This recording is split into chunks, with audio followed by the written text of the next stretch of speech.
මේ විදිහේ වෙනස් වට්ටක්ක වෑංජනයක් තමයි අද හදන්න කියලා දෙන්නේ. අපි සුපුරුදු හදන විදිහ නෙමෙයි ඊට වඩා පොඩ්ඩක් වෙනස්. ඉතින් ඔයාලා channel එක subscribe කරලා නැත්නම් subscribe කරලා තියාගන්න. මේ වගේ තවත් අලුත් දේවල් දැනගන්න.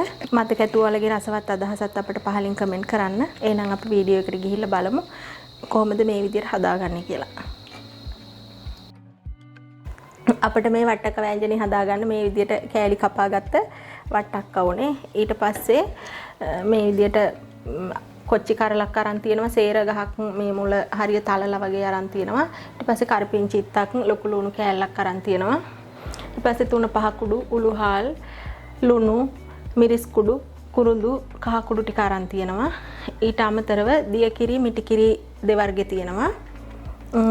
ඊට අමතරව ගාගත්ත පොල් අරන් තියෙනවා, හොදගත්ත කැකුළු හාල් අරන් තියෙනවා මිට වගේ හිටින්න. මේවා හොඳට බැද ගන්න ඕනේ, මේකත් හොඳට බැද ගන්න ඕනේ. ඒ බදින මිශ්‍රණයටම ගම් මිරිස් ඇට ටික, අබ ටික, කරාමු නැට්ට, මේනසල් කරල හොඳට බැදලා අපි අඹර ගන්නකොට ඉඟුරු සුදු ලුණු දාලා අඹර ගන්න ඕන. අපි එහෙනම් ඉස්සෙල්ලම ඒ මිශ්‍රණයට දාන මේ කොටස් ටික අඹර ගනිමු. අපි මුලටම කැකුළු හාල් ටික බැදගමු.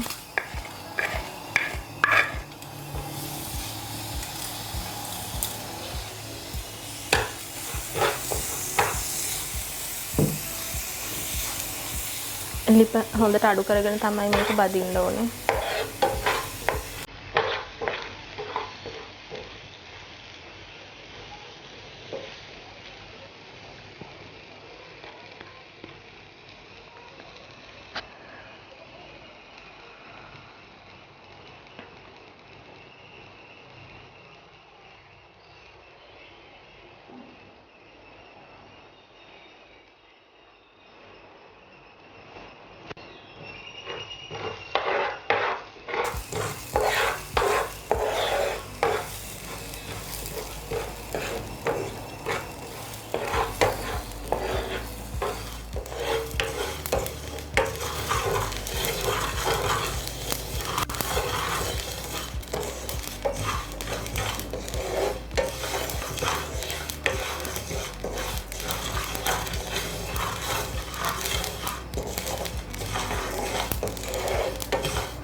මේ ගානට විතර බැදුනහම ලිප ඕෆ් කරගන්න ඕනේ. දැන් අපි පොල් ටික එකතු කරගමු.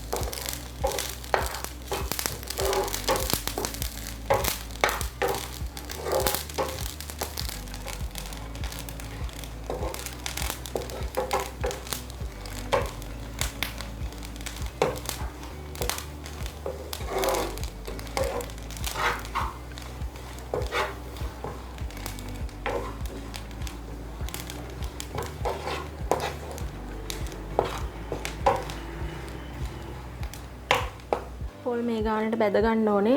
මේකම ගානකට කෑලි නැත්තේ මේ පොඩ්ඩක් ලොකුයි. මං ගාද්දි මේ විදියට වෙලා තියෙන නිසා ඔයාලා එක ගානට පොල් ටික ගා ගන්න හීන් වෙන්න. ඊගාවට අපි ගම් මිරිස් ටික, එනසල් එක, කරාමු නැට්ට දාගමු.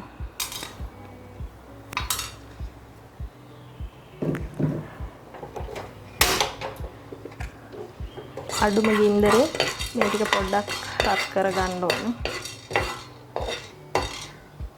දැන් මේ ටික රත් කරගෙන තියෙන්නේ. දැන් අපි ලිපත් ඕෆ් කරලා මේ තියෙන රස්නෙන් තමයි අබ ටික රත් කරගන්නේ. නැත්තම් අබ ටික පුපුරලා එළියට යනවා.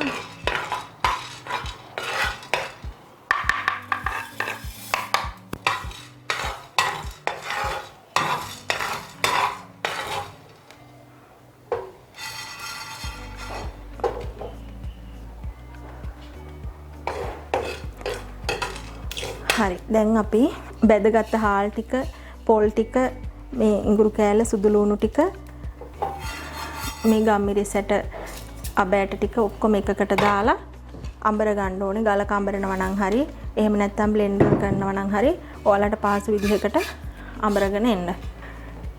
මේ තියෙන්නේ අපි බැදගත්ත දේවල් අඹරගත්ත මිශ්‍රණය. හරිම සුවඳයි. ඒක එහෙමම තියෙද්දි අපි වට්ටක්ක එකට මේ අනිත් අපේ තියෙන 3-5 ද්‍රව්‍ය ටික දාගන්න ඕනේ.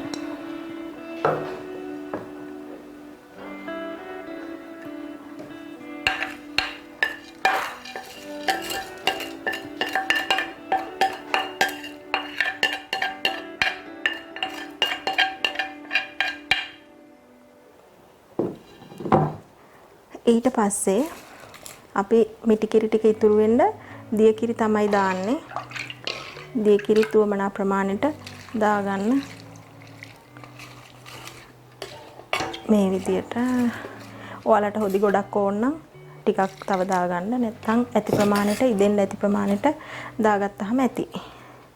දැන් අපි මේක ලිපෙන් තියලා වහගමු. වහලා විනාඩි 5ක් විතර තියෙන්න ඇරලා ආයෙ හැඳි ගාලා ඉවරලා ආයෙත් විනාඩි 5ක් විතර උයාගමු වහලා. අපි මේක පොඩ්ඩක් කලවම් කරගමු දැන්.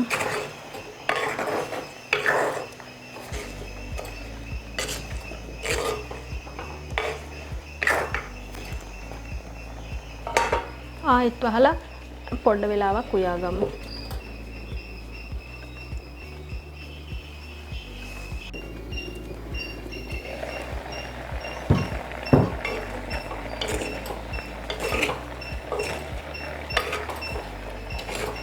අපිට බලන්න පුළුවන් මේක තැඹිලාද කියලා. දැන් පෙනුමෙන්ම පේනවා තාම මදි කියලා. මේ කෑලි ලොකු නිසා තමයි මෙහෙම තියෙන්නේ. කෑල්ලක් මේ විදියට පොඩි කරලා බැලුවාම පොඩි වෙනව නම් ඉදිලා ඇති. තාම මේක මදි. අපි ආයෙ තව චුට්ටක් වහලා තියමු.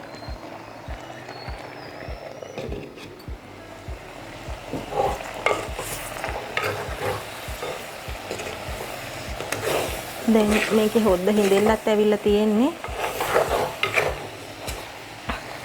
ඒ ගාවට අපි කරන්නේ අපේ මේ මිටි කිරි තියෙන එකට අපි මේ හදාගත්ත හාල් බෙදලා අඹරලා හදාගත්ත මිශ්‍රණය දානවා. දාලා හොඳට මේ විදිහට කලවම් කරලා මාළුවට එකතු කරගන්න එක තමයි කරන්නේ. ඔන්න මේක මේ විදිහට එකතු කරගන්නවා.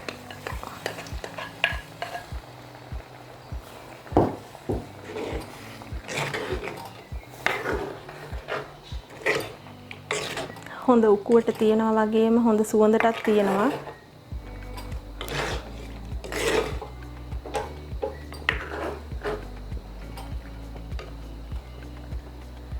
දැන් අපි මේක කිරි ටික පැහෙනකන් තියාගෙන පැහුනහම බා ගන්න පුළුවන්.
අපිට ලුණු ඇද්ද මන්දිද කියලා මේ වෙලාවේ බලා ගන්න පුළුවනි.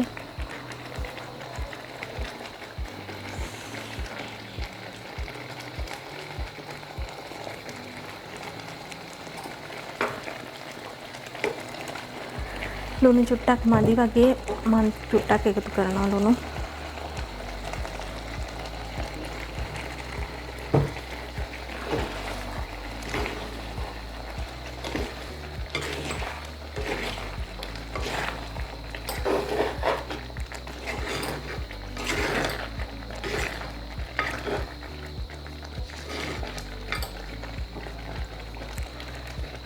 හරි දැන් කිරිත් පැහිලා ඉවරයි. අපි ලිප ඕෆ් කරගමු. ඉතින් මේ වගේ තවත් රසවත් කෑමකින් නැවත හමු වෙමු.